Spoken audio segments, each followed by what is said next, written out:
to make a presentation without, which is a digital and screen-free experience. So just a bit of background. The aim of this poster is to explore the use of using hammocks with Youthreach groups during their Campcraft session, and how, when we did that, we could see some similarities between that and the ancient practice of forest bathing, which has now been branded as Shirin Yoku. Apologies to anybody if that pronunciation is incorrect.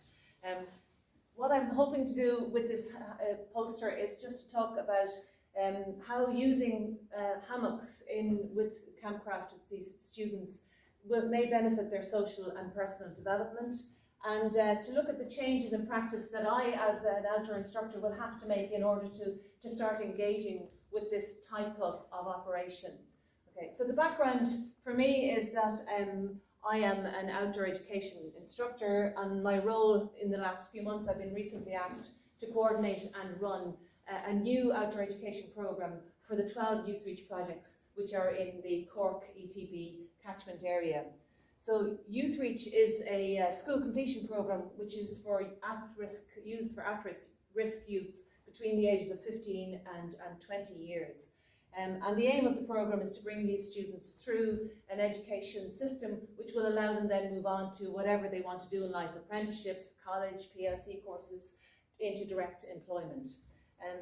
The focus of the programme, in fact, is to actually help to support the social and personal development of these students, rather than that it be a skills-based programme. So the focus is all about social and personal development, which we actually the plan is to operate that through different outdoor activities.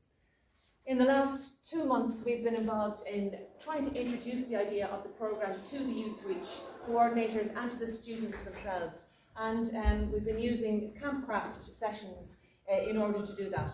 So the idea is we take our time, we slow down, we go into the woods, we find an area, we choose a camping area, we set up our kelly kettles, our tarp, a bit like what's going on in the woods down below, I hope, today, and that we hand hammocks to the students, and they get to choose where they'd like to hang those hammocks in the periphery of this camping area. And when we did that, we saw that we allowed the students to relax and to do nothing. Okay, so most of the time, we're all doing things. It's all about, you have to do this, get into that kayak, up that wall, whatever. This is about getting them to stop and relax. And in that, from the hammocks, the students can view the canopy of the trees. They can swing quietly, they can say nothing. They can chat to each other, they can listen to the sounds of the woods. And this, in essence, is all done and all conducted in a screen-free, digital-free experience. So that is the essence of what forest bathing is. And why would we do this for these students? Well, the purpose of forest bathing, or Shinrin Yoku as it's now called, is to calm the overstimulation artificial urban environments and to help people to relax. And our Youthreach students, a lot of the time, come from disadvantaged areas. They have increased mental and emotional and behavioural issues. And we found the recent introduction of this hammocks during Campcraft just seems to have a calming effect on students. It helps them to relax. They lie cocooned in their hammock, they can swing.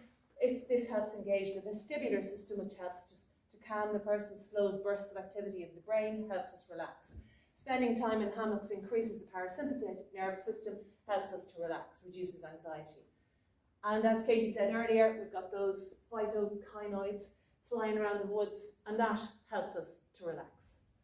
Okay, so in all of doing this, why are we doing this with Youthreach students? What are we trying to get out of this session? What's it all about? Well, from my point of view, I watched what was going on, and I was amazed by what the difference we got from the students. They started to relax, they started to calm, they started to chat. And spending time in woods for students like this can be very stressful. They're not used to going out into the woods. They're not used to being in the outdoors. So they need encouragement to take that time to be there. The students support each other. there's a great sense of achievement at the end of these sessions. And I don't have problems with keeping students in the woods. I've done it 5 times at this stage. Most of the time I have a problem getting them back on the bus because they really start to calm down and they seem to enjoy themselves. Before we leave the woods, we ask them how they feel. A lot of the time they use words or like that they feel energized, they feel maybe tired, less stressed, a bit more awake. And we also remember and tell them that they've worked as a team together in the woods to make the campcraft, to make the fire, to do all that they've done. In the informal chats that they have in their lying in hammocks, they actually start to chat to each other and learn more about each other.